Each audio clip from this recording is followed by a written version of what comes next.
Irmãos, como de costume, como nós fazemos sempre nos nossos cultos da noite, nós iremos, antes de ler a passagem da nossa meditação, nós iremos ao Senhor em oração, rogando a Deus pelas nossas vidas, rogando a Deus pela Igreja do Senhor, rogando a Deus pela nossa bênção, pelo sustento da sua Igreja, e assim nós iremos até o Senhor e nos colocar diante dele.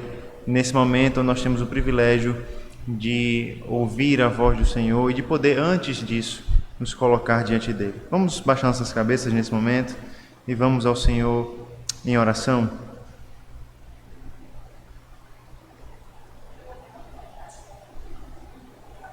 Senhor nosso Deus, Deus bendito, Deus santo, nós te louvamos, Pai, te agradecemos, te rendemos graças, porque o Senhor nos escolheu como povo teu, como povo santo, chamado pelo nome do Senhor. E por isso, Pai, nós te rendemos graças. Nós te rendemos graças porque nós somos chamados de teu povo, nós somos chamados de teus filhos. Isso não porque nós buscamos ao Senhor, não porque nós procuramos o Senhor, mas antes porque o Senhor nos buscou. O Senhor, Pai, veio até nós em amor. O Senhor nos amou primeiro, como a Tua palavra nos ensina. E porque o Senhor nos amou primeiro, nós conhecemos o amor do Senhor. Nós conhecemos quão maravilhoso é sermos chamados Teus filhos. Tudo isso por meio de Cristo Jesus. Nós te louvamos, ó Deus, porque o Evangelho de Cristo nos une com o Senhor e também nos une com a Igreja do Senhor, com os nossos irmãos. O Evangelho de Cristo nos faz membros de um só corpo, nos fazem parte, ó Deus, de um povo santo que crê no mesmo Deus, que confia no mesmo Deus, que tem a mesma esperança, a mesma expectativa. Por isso, ó Deus, nós louvamos o Senhor, porque a esperança do Evangelho não é uma esperança individual, mas é uma esperança coletiva, é a esperança de um povo que se reúne em Teu nome para relembrar essa esperança. E por isso, ó Pai, nós colocamos a vida desse povo diante do Senhor, para que a cada dia, Senhor Deus, a expectativa e a esperança do Evangelho esteja sempre no coração desse povo. Que ele cresça no temor do Senhor, na sabedoria do Senhor, na piedade do Senhor. Que esse povo, ó Deus, a cada dia aprenda a viver de acordo com o status que hoje possui, status de filhos de Deus. Que em nome do Senhor Jesus Cristo, esta igreja cresça na graça do Senhor. E que o crescimento, ó Pai, numérico seja apenas uma expressão da Tua bênção sobre ela e não uma demonstração de como nós somos capazes de trocar o Evangelho por uma falsa pregação. Que pela pregação verdadeira do Evangelho, mais irmãos sejam reunidos aqui, e mais pessoas conheçam o Senhor e a Tua glória. Ó Deus, nós oramos pelos nossos irmãos que estão espalhados por esse mundo, em especial pelos nossos irmãos que se encontram na região sul do país, no meio de toda a calamidade, a tragédia que está acontecendo naquela região e naquele lugar.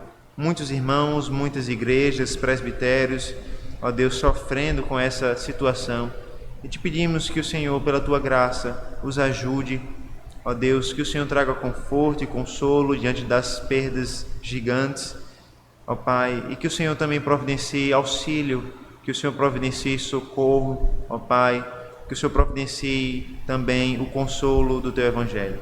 Que a Tua igreja seja instrumento do Senhor para atuar naquela região e para provar ao mundo o amor do Senhor. Que assim, Pai, os nossos irmãos sejam acolhidos e ajudados pela Tua igreja. Ó Pai, nos abençoa nessa noite, nos faz ouvir o Teu Evangelho, nos faz ser transformados pelo Teu Evangelho. Essa é a nossa oração em nome do Senhor Jesus Cristo. Amém. Irmãos, nós vamos abrir a palavra do nosso Deus nesse momento, na carta de Paulo aos Gálatas,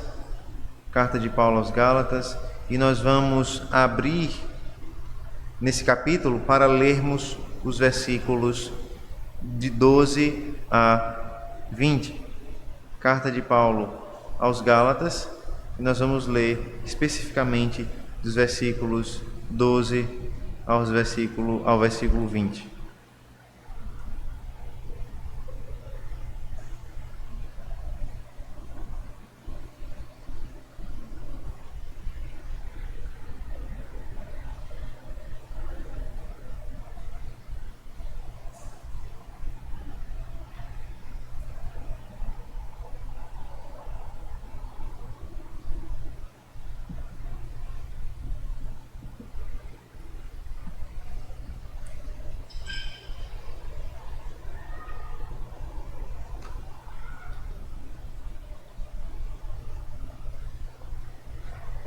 Carta de Paulo aos Gálatas, capítulo 4.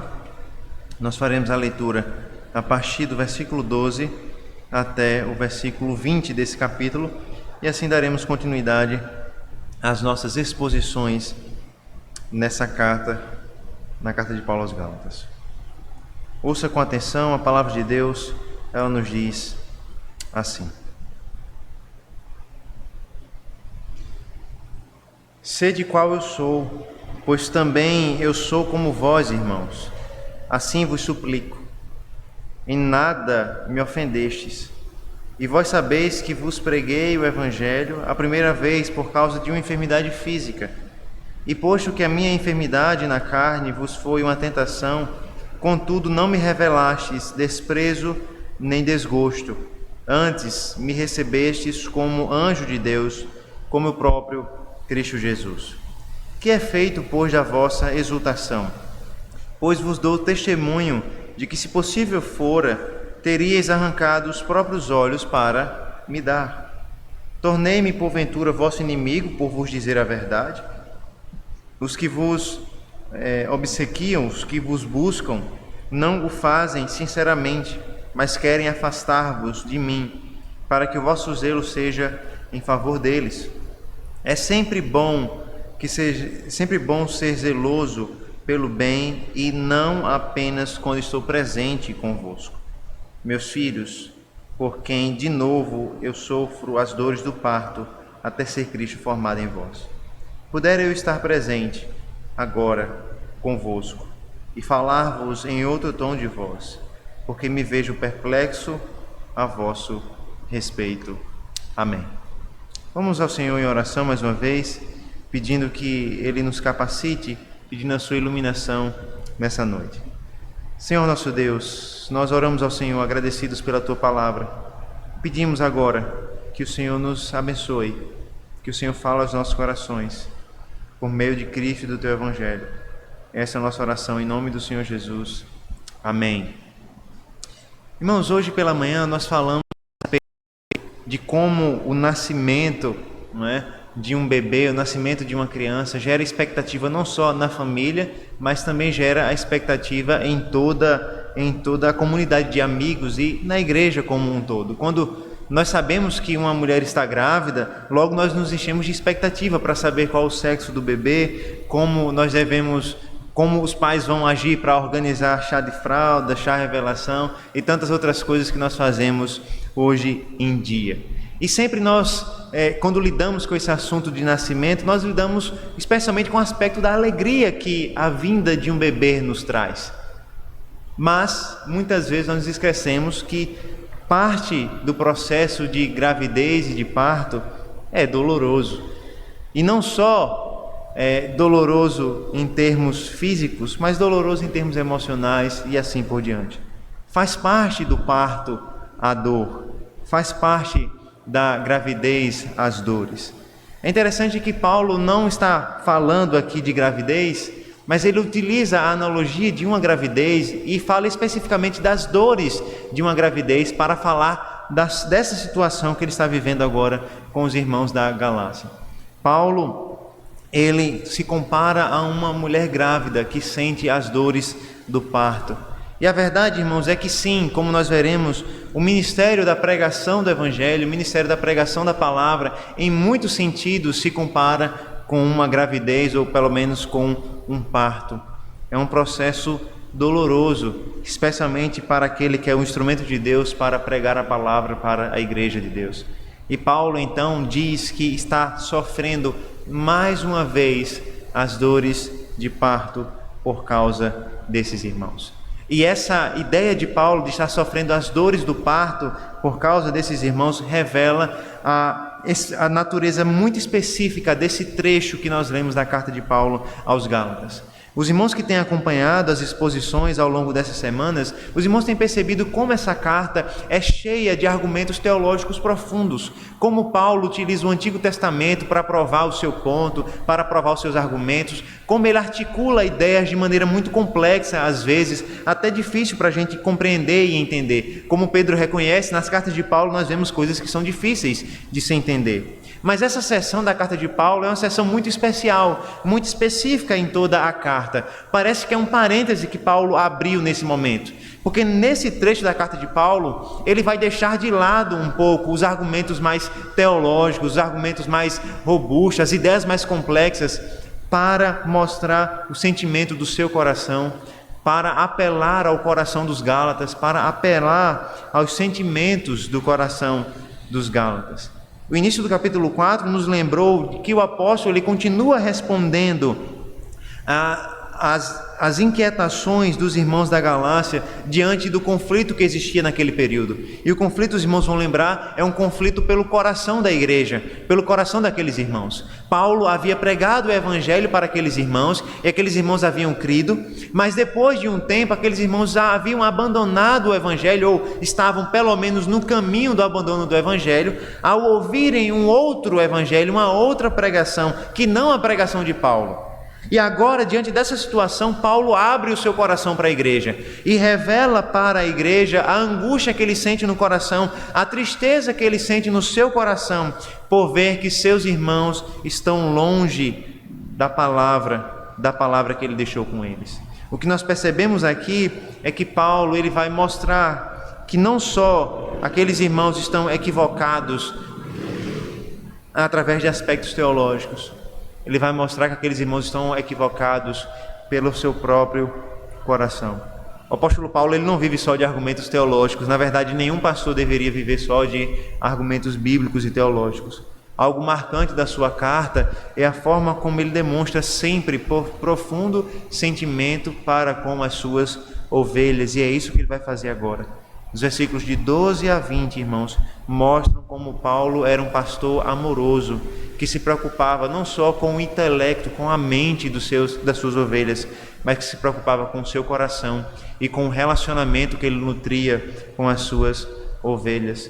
Depois de apelar para a compreensão deles a respeito do Evangelho, Paulo vai apelar para o relacionamento que ele possuía com esses irmãos e vai apresentar toda a dor que ele está sentindo, a dor de gerar mais uma vez aqueles irmãos, a dor do parto mais uma vez.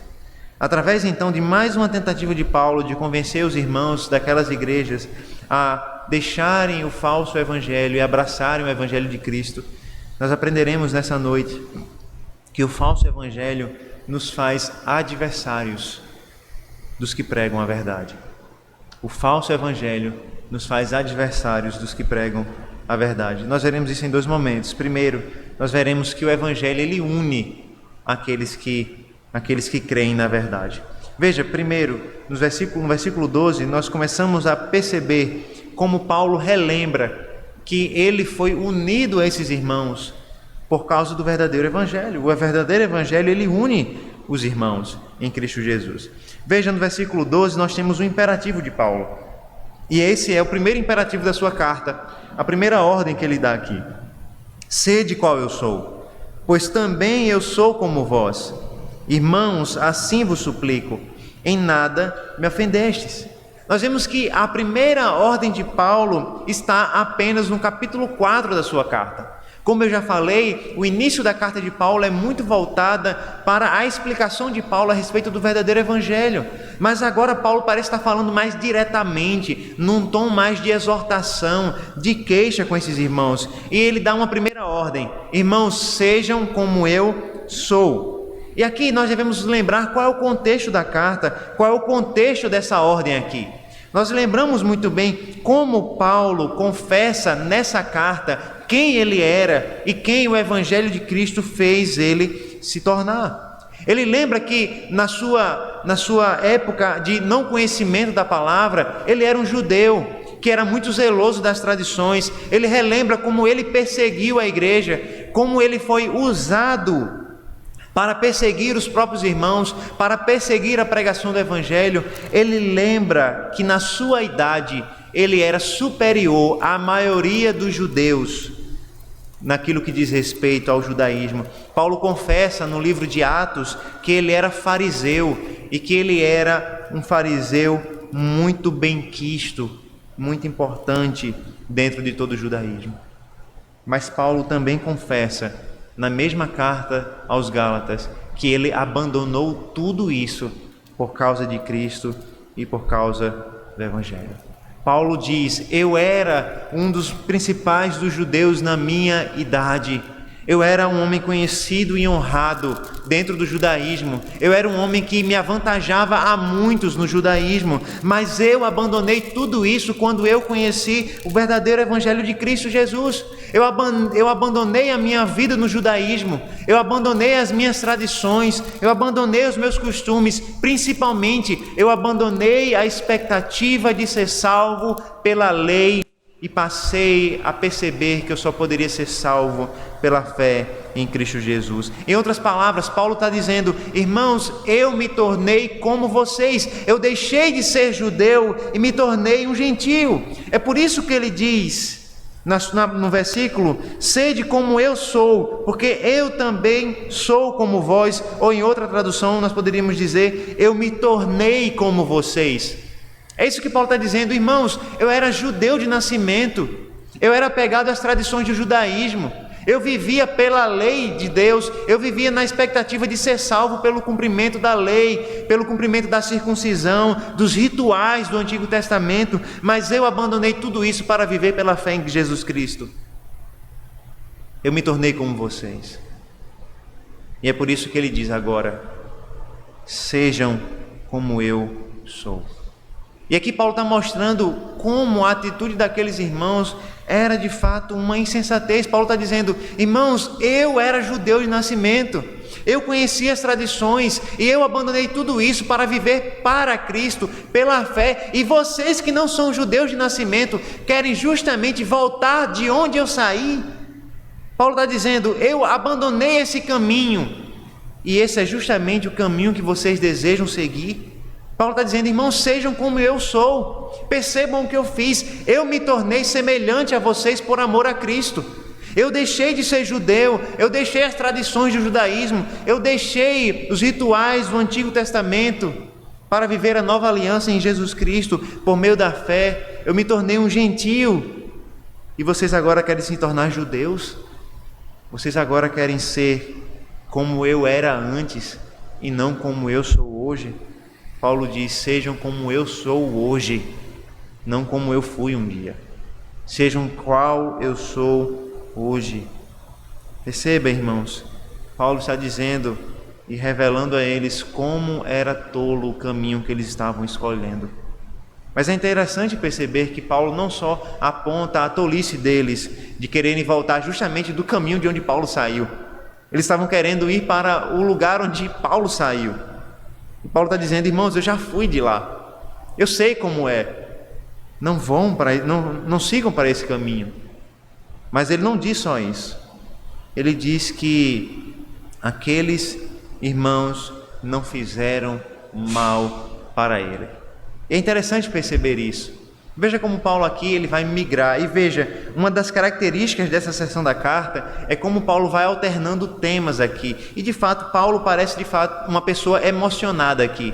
E quando nós estamos falando, irmãos, de forma mais emocionada, nós muitas vezes não articulamos os argumentos de forma tão sistemática, de forma tão organizada assim. Nós vamos falando aquilo que vem no nosso coração. E parece que Paulo está falando um pouco dessa forma. Ele não está falando mais com aqueles argumentos bem organizados, característicos dele. Ele está falando muito com emoção. E Paulo diz: olha, vocês não devem ser como eu era, vocês devem ser como eu sou hoje, como eu me tornei diante de vocês.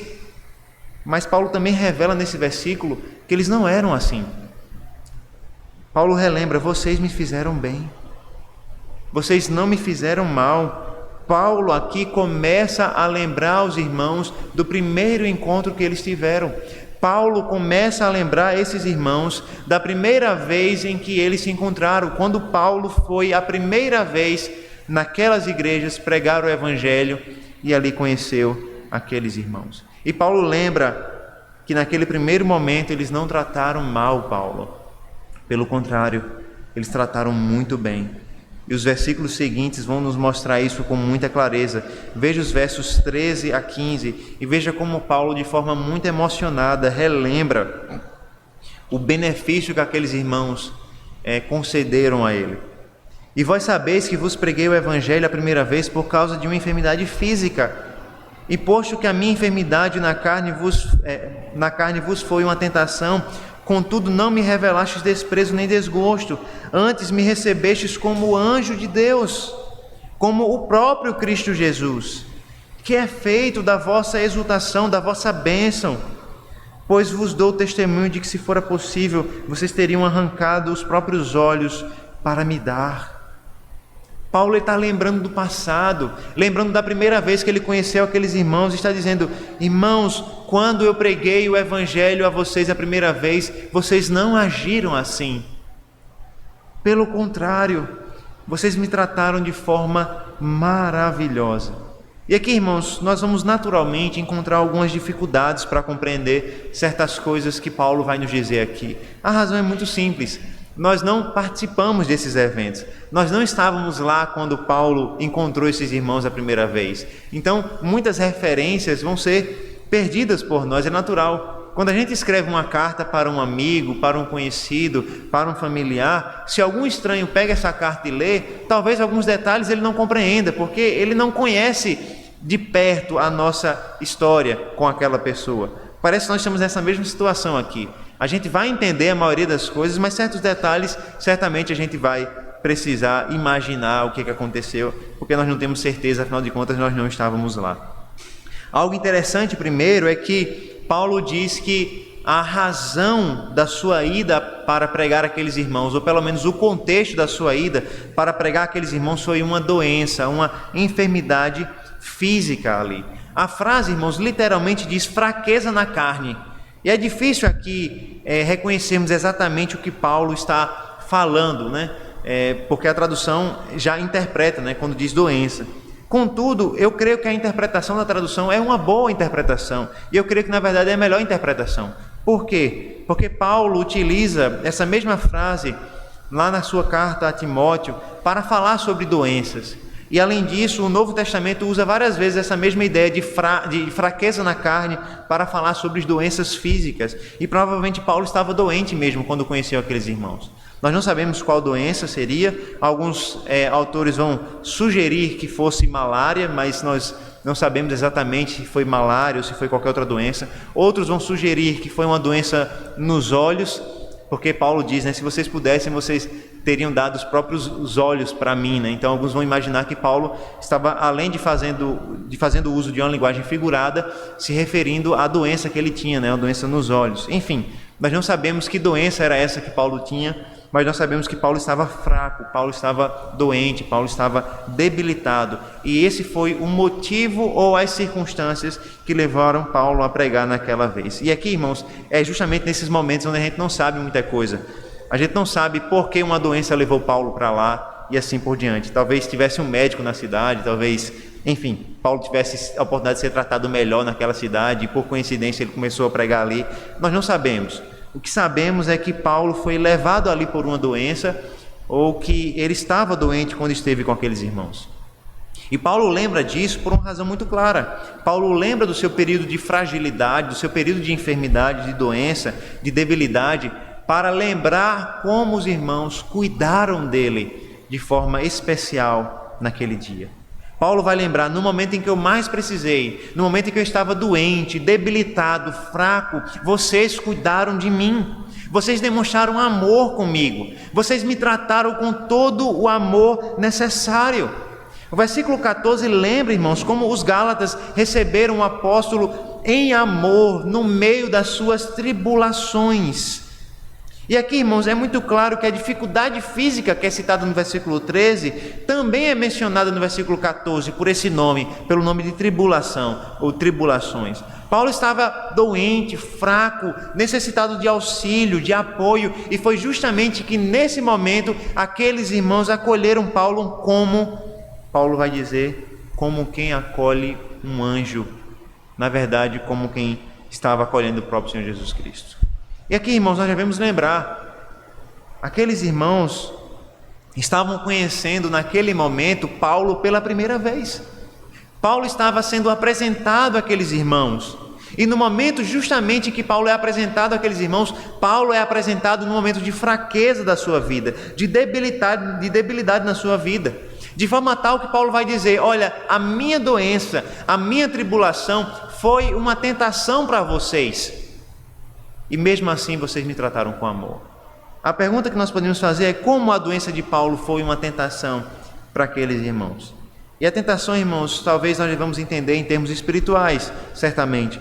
Porque imagine, aqueles irmãos estavam apegados a falsas religiões, aqueles irmãos estavam apegados a falsos deuses, como o próprio apóstolo Paulo vai dizer no início do capítulo 4, eles seguiam a falsos deuses.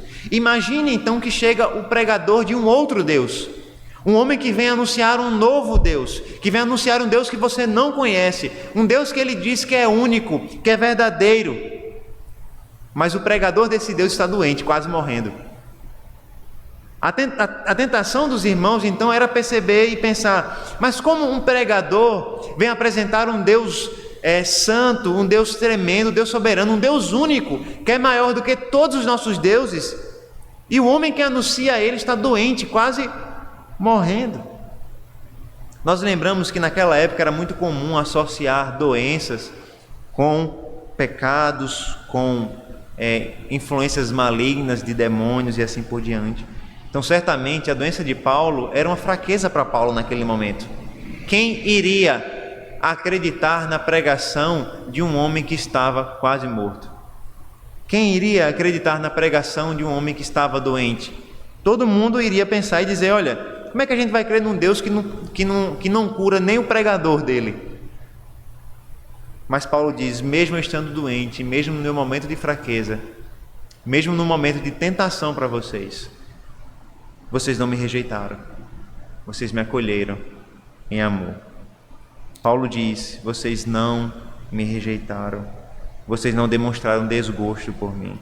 E aqui, irmãos, é interessante, Paulo utiliza a palavra desprezo, né? Vocês não me desprezaram, e a palavra que ele utiliza aqui, que é traduzido por desprezo, desgosto, literalmente significa cuspir, né? Porque a ação de cuspir transmite essa ideia de desprezo, né? Literalmente é como Paulo estivesse dizendo: vocês não me cuspiram, né? Vocês não me desprezaram. Paulo então está dizendo: irmãos, vocês me acolheram como quem acolhe um anjo de Deus, como quem acolhe o próprio Senhor Jesus Cristo. Vocês foram amáveis, respeitosos, no momento em que eu mais precisava, no momento em que eu estava mais fraco. E a recepção foi tão profunda que Paulo chega ao ponto de dizer que aqueles irmãos teriam arrancado os seus próprios olhos para dar a Paulo, se isso fosse possível.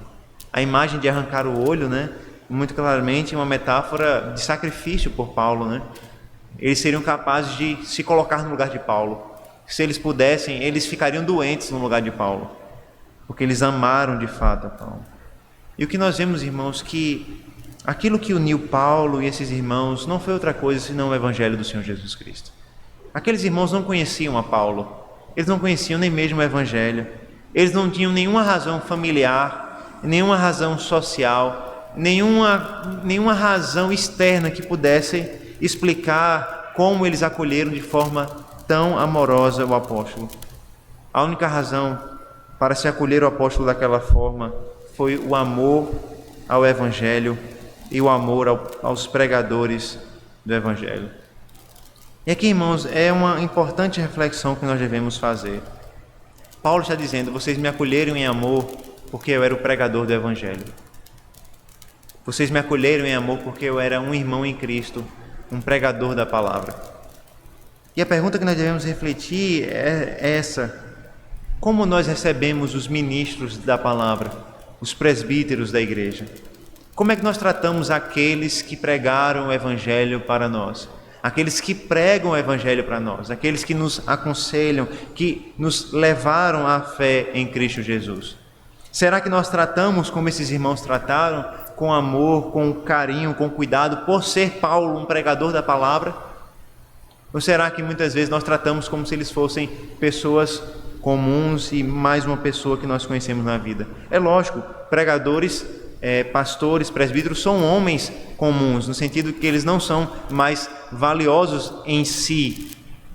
Porém, a palavra de Deus nos mostra que a tarefa que eles tomaram sobre si, a tarefa de proclamar o Evangelho, reveste eles de uma proeminência dentro do povo de Deus. Tanto é que o próprio apóstolo Paulo vai dizer a Timóteo: aqueles que almejam o presbiterato, almejam excelente obra. Aqueles que se afadigam na pregação da palavra devem ser tratados com amor pela igreja. Não porque eles são em si mesmos valiosos, mas porque a tarefa que eles exercem dentro do povo de Deus fazem deles valiosos para o povo de Deus. Afinal de contas, o próprio apóstolo Paulo nos diz que Deus deu dons, presentes, benefícios, bênçãos para a igreja. Que bênçãos são essas? Paulo vai dizer: mestres, pastores. Os pastores, irmãos, os presbíteros são bênçãos para a igreja, são presentes de Deus para a vida da igreja. Logicamente, irmãos, eu estou falando de bons pastores, de bons presbíteros. Eu não estou falando de pastores que pregam um falso evangelho, como nós vamos tratar mais na frente. Mas nós estamos falando de alguém que segue o exemplo de Paulo e prega o verdadeiro evangelho. Homens de Deus que estão lutando dia e noite para pregar a palavra para a igreja. Esses homens devem ser tratados com amor, com respeito e serem acolhidos como se nós estivéssemos acolhendo um anjo de Deus, como se nós estivéssemos acolhendo o próprio Senhor Jesus Cristo. Não se trata de idolatria, não se trata de nada disso, os irmãos compreendem muito bem. Se trata de compreender que esses servos de Deus são os instrumentos de Deus para pregarem a palavra a nós. Eles são os instrumentos de salvação de Deus na nossa vida. Por isso eles são presentes de Deus que precisam ser tratados com amor e com cuidado. Além disso, uma implicação necessária desse texto é compreender como o verdadeiro evangelho une os irmãos. Nos une, inclusive, com a igreja como um todo. Nós, por meio da pregação do evangelho, somos unidos à igreja que está espalhada em todo o mundo. E isso é muito importante. Porque a nossa união, como nós já falamos outras vezes, não acontece por causa da afinidade que nós podemos ter, seja no âmbito social, pessoal ou qualquer outro âmbito da nossa vida. A nossa união ela se dá por causa da nossa fé no mesmo evangelho. E é por isso que nós devemos receber não só o evangelho, mas a igreja que crê no evangelho. E é por isso que é estranho ver crentes que dizem crer no evangelho de Jesus Cristo, mas que desprezam presbíteros, desprezam pastores, desprezam a igreja do Senhor. Eles não congregam, eles vivem sós, porque eles querem viver a sua fé sozinhos, de forma individual. Não é isso que Paulo demonstra na sua própria história. Não é isso que a igreja da Galácia demonstra na sua própria história. O evangelho une os irmãos. Une não só com... O evangelho não nos une só com ele. O evangelho nos une também com quem prega ele e com quem vive ele, com a igreja do Senhor Jesus Cristo. Esse é o primeiro aspecto que nós devemos compreender. O evangelho nos une, mas o texto vai nos dizer também, no segundo momento, que se por um lado o verdadeiro evangelho nos une, o falso evangelho nos torna adversários dos que pregam a verdade. Veja, no início do versículo 15, nós já começamos a perceber, Paulo já nos deu uma pista de que o relacionamento entre eles havia mudado. Paulo falou do primeiro momento e de como eles receberam Paulo em amor, mas algo mudou. Veja, no versículo 15, Paulo já havia questionado: o que foi feito da vossa exultação? E a palavra aqui traduzida por exultação é literalmente a palavra bênção, ou pronunciar bênção. É a mesma palavra que Jesus Cristo utiliza, ou a mesma raiz, né, que Jesus Cristo utiliza lá na bem-aventurança, quando ele diz bem-aventurados, é a mesma palavra aqui. Então a ideia é que aqueles irmãos já não abençoavam mais Paulo. Paulo já não era abençoado por aqueles irmãos, Paulo já não era bem visto por aqueles irmãos. Ou seja, Paulo uma vez foi tratado com amor e com carinho por eles, mas agora Paulo já não era abençoado por eles, já não era considerado bem-vindo entre eles. E é diante desse contexto então que Paulo nos diz as palavras do versículo 16.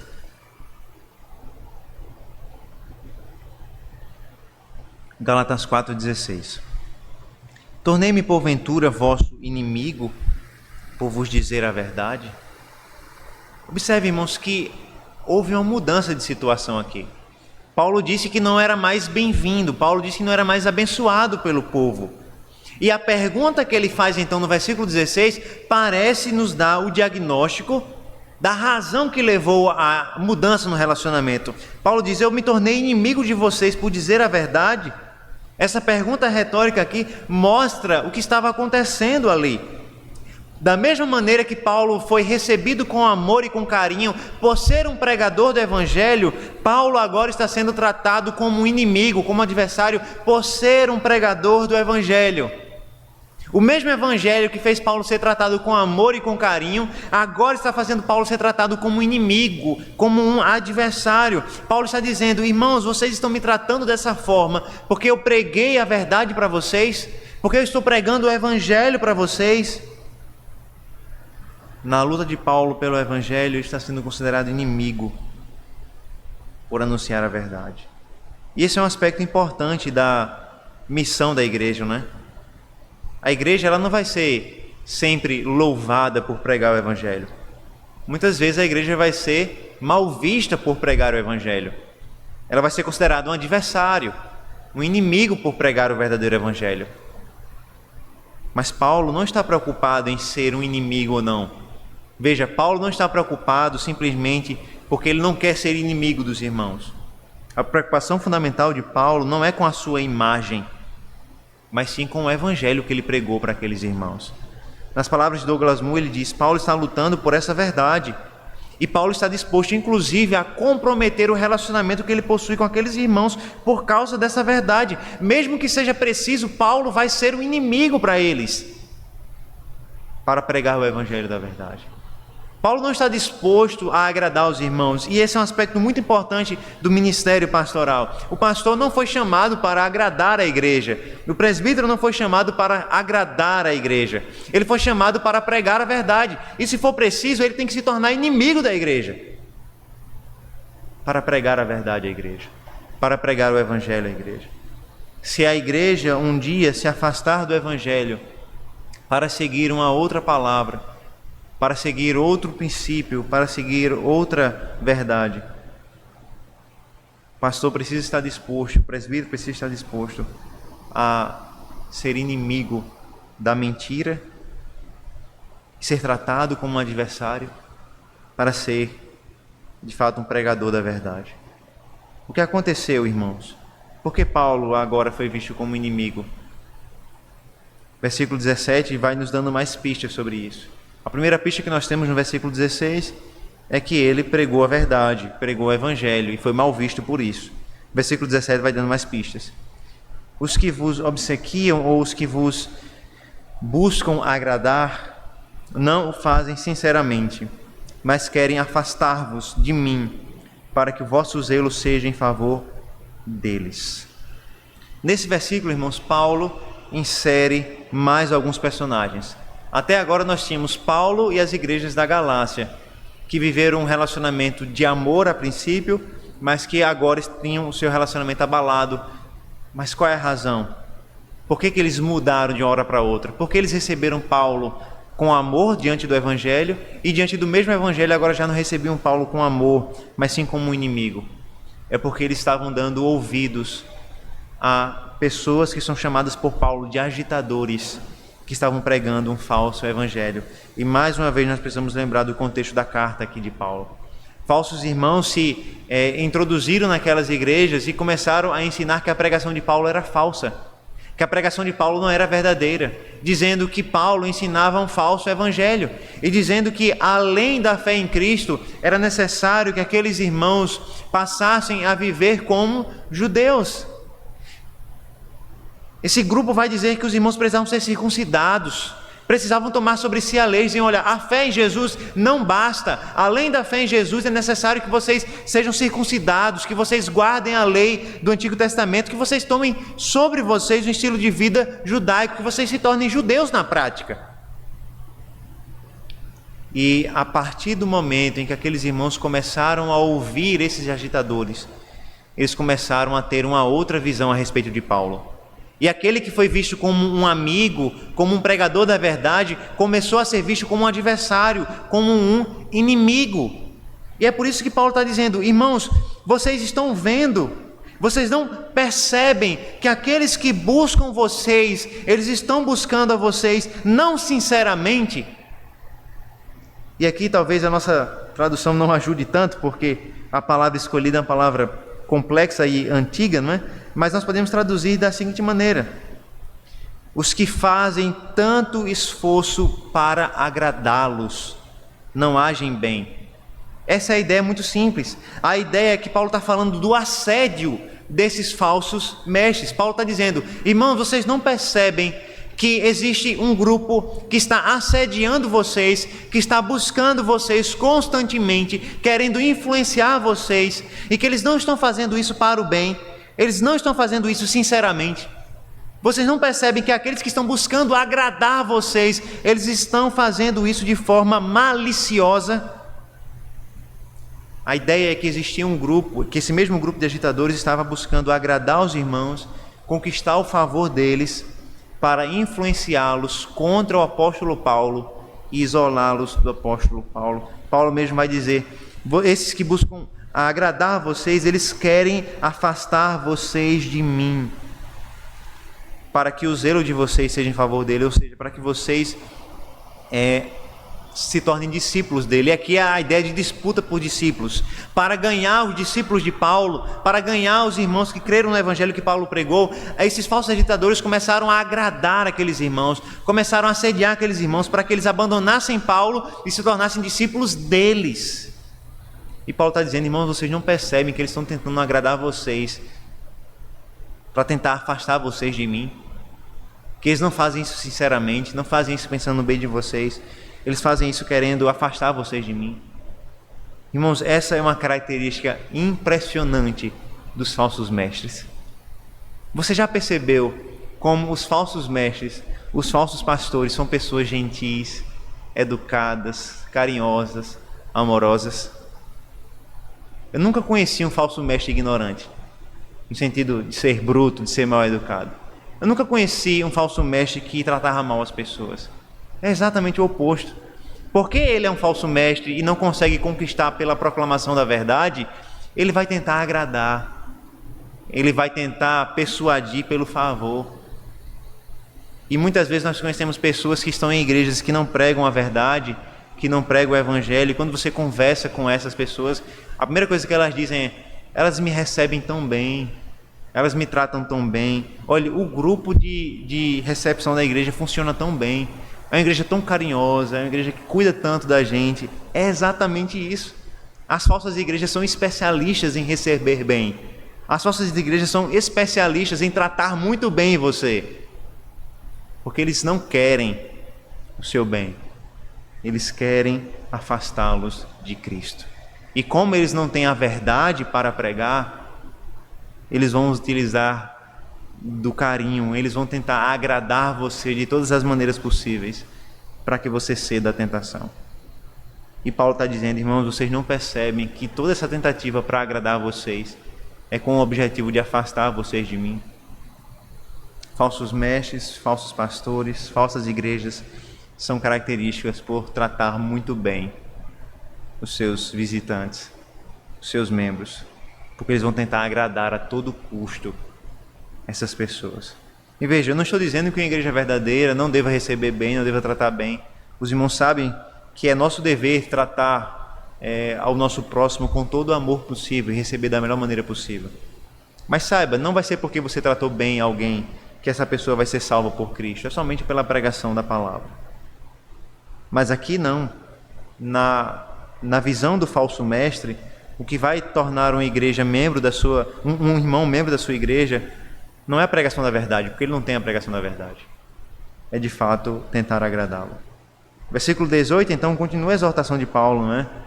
Paulo diz: é bom sempre ser zeloso pelo bem, e não apenas quando eu estou presente convosco.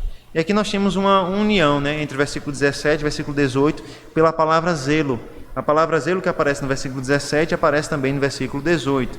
E a tradução, irmãos, dessa palavra aqui, nesse verbo, perdão, que é traduzido por ser zeloso, é uma tradução complexa. Basicamente porque a gente não sabe exatamente, com certeza, qual é o melhor sentido, se é o sentido ativo ou passivo do verbo, né? Mas eu creio que existem boas provas de que o melhor sentido é o sentido passivo. Inclusive, muitas traduções traduzem dessa maneira. Ou seja, eu não entendo que o apóstolo Paulo esteja dizendo é sempre bom ser zeloso. Paulo está dizendo no sentido passivo. É bom que os crentes, é bom que vocês sejam assediados ou agradados com aquilo que é bom. Ou seja, Paulo não está se referindo ao zelo dos irmãos, mas o zelo dos falsos mestres com ele. Ou seja, no versículo 17, Paulo diz: olha, você não percebe que esses irmãos estão sendo zelosos com vocês, ou seja, estão tentando agradar vocês? E no versículo 18 ele diz: olha, é bom que vocês sejam agradados por aquilo que é bom, mas não só quando eu não estou presente entre vocês. Paulo está dizendo: se vocês estão sendo assediados pelo que é bom, não tem problema algum. Se esses falsos mestres estão tentando agradar vocês pelo que é bom, não tem problema nenhum. Mas a questão é: por que vocês estão sendo assediados quando eu não estou presente? Por que eles estão tentando agradar vocês quando eu não estou presente? É como se Paulo estivesse dizendo: olha, as igrejas que recebem muito bem os seus visitantes e não pregam um verdadeiro evangelho, não tem problema nenhum receber bem, não tem problema nenhum tratar bem. Mas Paulo está vendo o problema. Mas a questão é que vocês recebem todo esse assédio, toda essa atenção quando eu não estou presente. Vocês não conseguem ver que não é por acaso. Vocês não conseguem perceber que essas pessoas estão tentando agradar vocês justamente quando eu estou ausente. Paulo está mostrando como na ausência dele, aqueles irmãos estavam sendo assediados por falsos mestres e estavam cedendo a eles. Paulo está dizendo: olha, irmãos, primeiro, vocês não conseguem perceber que eles estão tentando agradar vocês para afastar vocês de mim. Segundo, vocês não conseguem perceber que eles tentam afastar vocês de mim, tentam agradar vocês sempre que eu não estou presente. Paulo estava mostrando que a ausência dele era justamente o pretexto que aqueles falsos mestres utilizavam para agradar os irmãos e afastá-los da palavra. É então que os versículos 19 e 20 mostram toda a perplexidade de Paulo e o desgosto dele diante dessa situação. Meus filhos, por quem de novo sofro as dores do parto, até ser Cristo formado em vós. Pudera eu estar presente agora convosco e falar-vos em outro tom de voz, porque me vejo perplexo a vosso respeito. Primeiro, Paulo fala agora novamente, diretamente aos seus irmãos, não é? E agora ele vai utilizar a linguagem de um pai e de uma mãe, né, ao mesmo tempo, porque ele vai dizer: meus filhos. Paulo está tentando mostrar àqueles irmãos que toda a preocupação dele, todo o zelo dele, toda a exortação dele não era para o mal. Ele amava aqueles irmãos, ele considerava aqueles irmãos seus próprios filhos. Paulo está dizendo: meus filhos. E logo em seguida Paulo diz: eu estou de novo sofrendo por vocês, eu estou de novo sofrendo as dores do parto por vocês. É como se Paulo estivesse dizendo: irmãos, eu já sofri as dores do parto por vocês uma vez, quando eu fui até vocês doente, debilitado, fraco, eu preguei o evangelho para vocês, sofri com vocês, e Cristo nasceu no coração de vocês. Mas agora eu estou tendo que sofrer novamente por vocês, para que Cristo seja formado em vocês. Paulo está dizendo: eu estou sofrendo novamente as dores do parto. Imagine uma mãe, depois de ter sofrido muito para dar à luz ao seu filho, precisar sofrer tudo novamente para dar à luz ao mesmo filho, não a outro filho, mas ao mesmo filho. É essa a ideia que Paulo está tentando mostrar aqui. Paulo está dizendo: irmãos, eu já sofri por vocês, e agora eu estou tendo que sofrer novamente por vocês. Eu estou tendo que sofrer as dores de um parto novamente, para que Cristo seja formado em vós. Irmãos, aqui esse versículo 19 é uma importante exortação para todos aqueles que seguem no ministério do presbiterato, no ministério do pastoreio, ou aqueles que desejam isso. Paulo nos faz lembrar que o ministério pastoral muitas vezes, ou nós poderíamos dizer sempre, envolve dores de parto. No ministério pastoral você sofre para formar Cristo no coração da igreja. E Paulo vai dizer, é um processo doloroso. E o pior, ele vai dizer, muitas vezes você vai ter que passar por esse processo mais de uma vez, com os mesmos irmãos. Me lembro de uma vez que, no seminário, o professor de pregação, ele disse, acho que logo nas primeiras aulas ele disse, olha, preparar um sermão não é fácil. Preparar um sermão é como se você estivesse gestando um bebê. Toda semana você vai sofrer um parto. E eu achava que era um exagero, né? Isso no começo, mas é verdade. Toda semana é como se a gente estivesse tendo um bebê, como se a gente estivesse sofrendo as dores do parto novamente. Porque todo o trabalho que está envolvido no ministério da pregação, no ministério do ensino, da palavra de Deus, faz com que esse ministério seja um ministério de dores, um ministério de sofrimento, sim, para ver Cristo formado no coração da igreja. Paulo não está dizendo que é um ministério ruim, um ministério glorioso. Paulo vai dizer na carta a Timóteo, excelente obra é o ministério. Mas ele está dizendo, é uma obra dolorosa, de muitas alegrias, mas também de muitas dores, de muitos privilégios, mas também de muitos sofrimentos. E por fim, Paulo então vai dizer que o desejo dele era que ele estivesse presente com aqueles irmãos, para falar em outro tom de voz. E a ideia aqui, como Douglas Moo fala, é que Paulo estivesse dizendo assim, olha, eu gostaria muito de estar com vocês, para usar o tom de voz adequado à nossa amizade, usar o tom de voz adequado que eu sempre utilizei com vocês. Mas as circunstâncias me forçam a utilizar um tom de voz que eu não gostaria de usar. Paulo está dizendo que eu gostaria de estar com vocês para falar no tom de voz que vocês sempre me ouviram falar.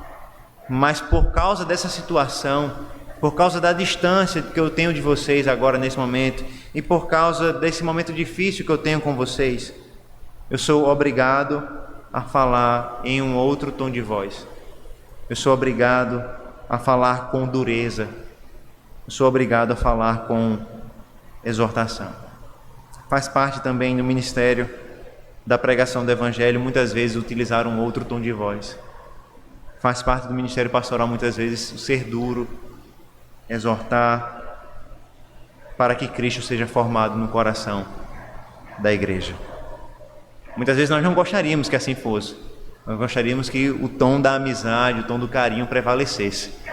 Mas muitas vezes nós temos que deixar o tom da amizade, o tom do carinho, para falar com o tom da exortação. Como um pai que não só gera o seu filho, mas que precisa corrigir o seu filho. E que não adianta corrigir sempre o seu filho com o mesmo tom de voz. Muitas vezes vai ter que usar o tom da exortação, o tom da dureza. Não há outro tom, irmãos, que possa ser usado por Paulo que não esse. Como ele diz, Paulo está perplexo, profundamente preocupado com o estado da alma daqueles irmãos. É a esse estado, irmãos, que o falso evangelho nos leva. O falso evangelho nos faz inimigos daqueles que pregam a verdade, nos faz inimigos da igreja, nos faz inimigos do próprio Evangelho do Senhor Jesus Cristo. O falso Evangelho nos afasta dos nossos irmãos. O falso Evangelho nos afasta da igreja. O falso Evangelho nos afasta do próprio Cristo Jesus. É por isso que Paulo está tão perplexo, é por isso que Paulo está tão angustiado. Paulo havia perdido amigos na fé, ou estava perdendo amigos na fé. Paulo estava perdendo filhos na fé. Paulo estava perdendo toda uma igreja porque eles estavam deixando de ouvir o verdadeiro evangelho para ouvir um outro evangelho. Como nós devemos, então, irmãos, vigiar o nosso coração para não dar ouvido às pregações falsas que nós encontramos em tantos lugares desse mundo? Como nós devemos vigiar o nosso coração para que nós venhamos ouvir somente o verdadeiro evangelho do Senhor Jesus Cristo? Somente os pastores, os presbíteros que foram escolhidos por Deus e que em suas ações e palavras demonstram serem servos de Deus. Como nós devemos vigiar a nossa alma para que nós não venhamos a nos tornar inimigos, mas para que venhamos fortalecer aquilo que sempre nos uniu. Você conheceu o evangelho, você conheceu essa igreja por causa desse evangelho. Você tem irmãos em Cristo por causa do evangelho. Você ouve a palavra de pastores e presbíteros por causa do evangelho. Não despreze isso por outra pregação. Não despreze isso por outro evangelho, para que você não se torne inimigo da igreja, para que você não se torne inimigo de Cristo. Lembre-se, aqueles que são inimigos do evangelho são inimigos de Cristo. Porém, a verdade consoladora que Paulo nos mostra aqui é que aqueles que creem no evangelho são amigos de Deus, são filhos de Deus, povo escolhido do Senhor. Creia no evangelho, firme o seu coração no evangelho, para que você não seja um inimigo da verdade, mas um filho de Deus. Vamos orar ao Senhor nesse momento? Senhor, nós te agradecemos, Pai, e te louvamos pelo privilégio santo de ouvirmos na Tua palavra a respeito do perigo de nós nos tornarmos inimigos da verdade, inimigos do evangelho. Te pedimos, ó Deus, nos proteja por meio de Cristo desse perigo. Nos faça amigos do evangelho, nos faça filhos do Senhor pela fé no evangelho. Que nós não venhamos desprezar aquilo que aprendemos desde o princípio. Que nós venhamos ouvir os pastores, nós venhamos ouvir os presbíteros, os pregadores da Tua palavra. Que nós venhamos honrá-los, tratá-los com dignidade e ouvi-los. A principal alegria de Paulo certamente não era de ser tratado bem, mas sim de ser ouvido quando pregava o evangelho. Que assim então venhamos a ouvir os nossos pastores, ouvir os nossos presbíteros quando eles pregam a verdade a nós.